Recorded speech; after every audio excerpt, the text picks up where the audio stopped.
Bienvenidos. Hoy vamos a tocar un tema que, la verdad, da vueltas en muchas discusiones sobre educación. ¿Por qué parece que siempre intentamos como meter a todos los estudiantes en el mismo molde? Y solo después, bueno, vienen los parches, las adaptaciones. ¿Qué pasaría si lo pensáramos al revés? Si desde el inicio el diseño educativo ya contemplara esa increíble variedad que hay en las aulas. Justo esa es la idea, la provocación detrás de lo que vamos a explorar hoy. El diseño universal para el aprendizaje, el DUA. Tenemos un documento base bastante informativo que lo desgrana y, bueno, nuestra tarea es sacarle el jugo, ver qué es lo más importante. Exacto. La misión es entender bien qué es el DUA, de dónde sale esta idea, cuáles son sus pilares y, sobre todo, qué impacto puede tener en la práctica. Queremos ver cómo busca eliminar barreras, pero no como algo que se añade después, sino como parte del diseño original. Y debo decir que esto de aplicar diseño, que uno asocia más con, no sé, la arquitectura, la tecnología, aplicarlo a la pedagogía me resulta muy interesante. Es que la conexión es más profunda de lo que parece, ¿sabes? El documento nos da varias pistas. Si empezamos por lo básico, el DUA se define como un marco para planificar cómo enseñamos. La meta es que las experiencias sean inclusivas, pero inclusivas por defecto, desde el vamos, para que participen, se involucren y algo fundamental, que puedan demostrar lo que aprendieron de maneras diversas.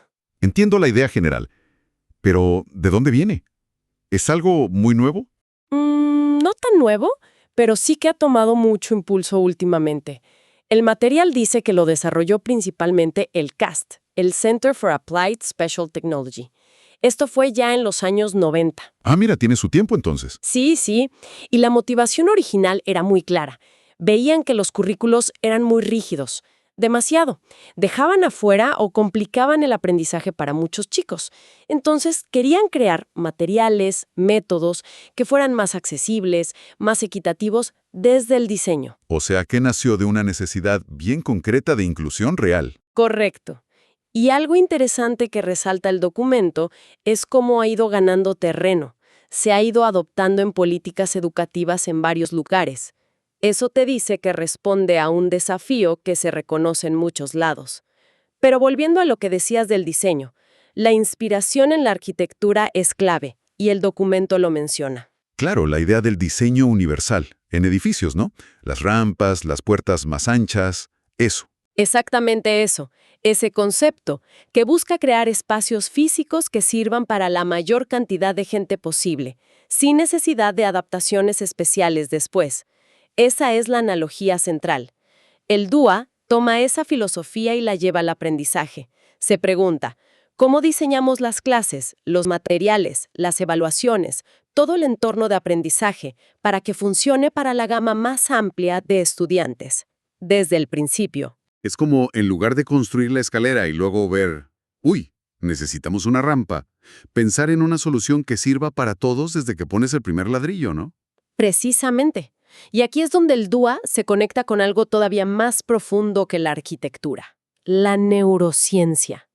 Esto es crucial. El documento lo subraya mucho. El DUA no es solo un conjunto de buenas ideas pedagógicas. Se basa en cómo entendemos que funciona el cerebro. La investigación neurocientífica de las últimas décadas nos muestra algo, bastante revolucionario para la educación tradicional. No existe tal cosa como un cerebro promedio.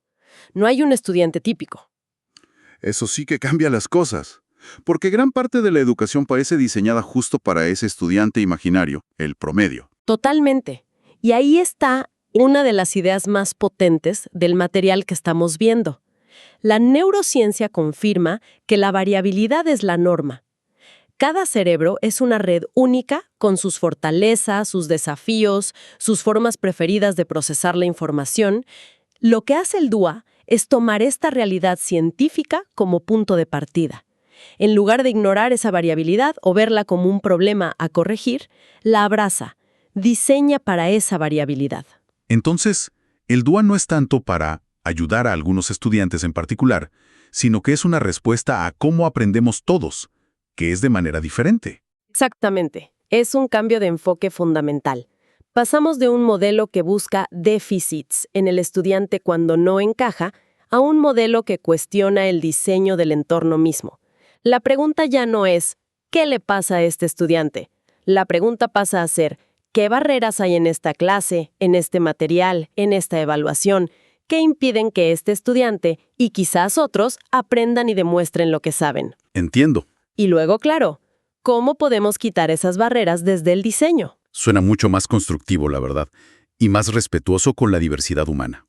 Ahora, ¿cómo se lleva esto a la práctica? El documento habla de fundamentos, de componentes clave.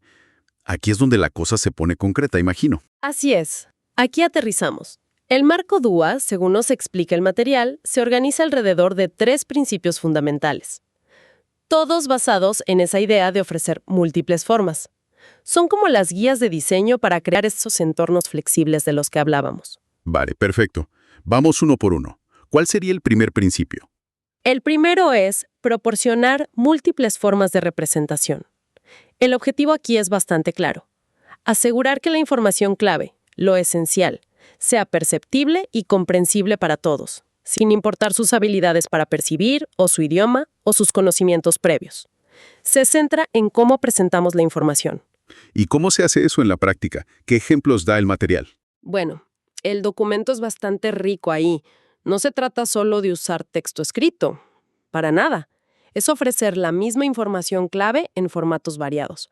Por ejemplo, texto que un software pueda leer en voz alta, explicaciones orales, ya sean vivo o grabadas, también diagramas visuales, gráficos que sean interactivos, videos, pero siempre con subtítulos y transcripciones, organizadores gráficos, modelos que se puedan tocar, manipular, usar analogías. La idea es esa.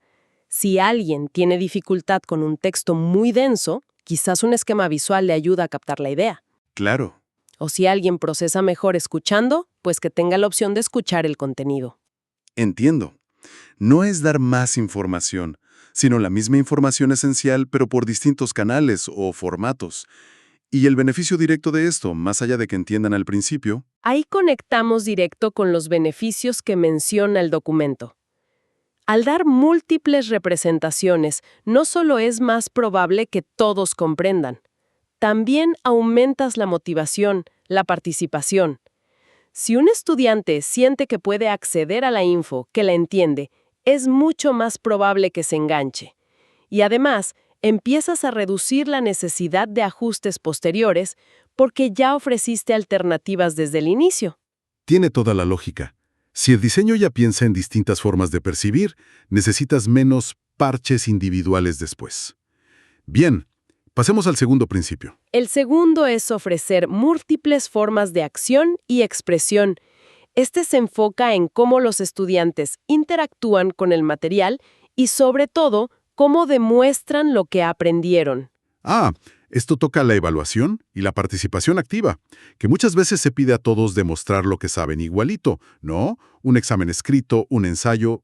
Exactamente. Y eso puede ser una barrera tremenda para estudiantes que a lo mejor entienden todo perfecto, pero tienen dificultades con la motricidad fina para escribir, o les cuesta organizar textos largos, o simplemente se expresan mucho mejor de otra forma. El objetivo de este principio es permitir que cada estudiante use sus puntos fuertes para mostrar lo que sabe. ¿Y qué tipo de alternativas menciona el documento? ¿Qué se puede hacer? Las opciones son muchísimas. En vez de solo escribir, se podría permitir, no sé, crear una presentación multimedia, grabar un podcast cortito explicando algo, construir un modelo físico, diseñar un experimento, participar en un debate bien estructurado, dibujar un mapa conceptual detallado, hacer un video, o incluso usar tecnología de asistencia para escribir o hablar. Lo importante es que la meta de aprendizaje sea la misma para todos. Ajá. Pero los medios para llegar a esa meta y demostrarla, esos sí son flexibles. Esto suena a dar más autonomía al estudiante, ¿verdad? Y a valorar distintos tipos de inteligencia o habilidad. Y el beneficio que se asocia a esto. Varios y muy importantes. Por un lado, permite una evaluación más auténtica. Evalúas el aprendizaje real, no solo la habilidad para hacer un tipo de examen específico. Fomenta la agencia del estudiante, que se conozca mejor, que sepa cómo aprende y se expresa mejor. Y de nuevo, reduce muchísimo la necesidad de adaptaciones específicas para evaluar, porque la flexibilidad ya está ahí. Y esto lleva a una inclusión más genuina porque valoras la diversidad de talentos. Me parece muy potente, ¿sí? Porque valida formas de saber y de demostrar que quizás tradicionalmente quedaban como invisibilizadas por formatos de evaluación muy rígidos. Muy bien. ¿Y el tercer principio? El tercer pilar es fomentar múltiples formas de implicación o de engagement, de motivación. Este se mete con el porqué del aprendizaje. ¿Cómo captamos y mantenemos el interés de los estudiantes? ¿Cómo hacemos que el aprendizaje sea relevante, motivador para ellos? Este parece clave, ¿no? Porque sin motivación, los otros dos principios quizás no lleguen tan lejos. ¿Cómo sugiere el DUA que se trabaje esta implicación? El documento apunta a estrategias que conecten con los intereses de los chicos, que les den opciones, autonomía y que fomentan un sentido de pertenencia, de relevancia. Ejemplos concretos. Permitirles elegir temas de investigación o proyectos, dentro de un marco, claro. Usar elementos de gamificación, de juego, para hacer las tareas más atractivas. Diseñar actividades que necesiten colaboración, trabajo en equipo. Conectar lo que aprenden con sus vidas, con problemas reales, para que vean la relevancia. Ofrecer distintos niveles de desafío, para que todos sientan que pueden avanzar. Ni tan fácil que aburra, ni tan difícil que frustre. Y bueno, también es fundamental crear un clima de aula seguro, de apoyo. O sea, se trata de encender esa chispa del interés y mantenerla viva, reconociendo que lo que motiva a uno quizá no motiva a otro. Exacto. Y el impacto aquí es directo en la persistencia, en el esfuerzo que ponen, en su autorregulación.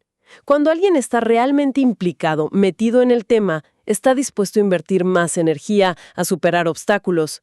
Esto, según el material, se traduce muchas veces en una mejora del rendimiento global, no solo en tareas puntuales.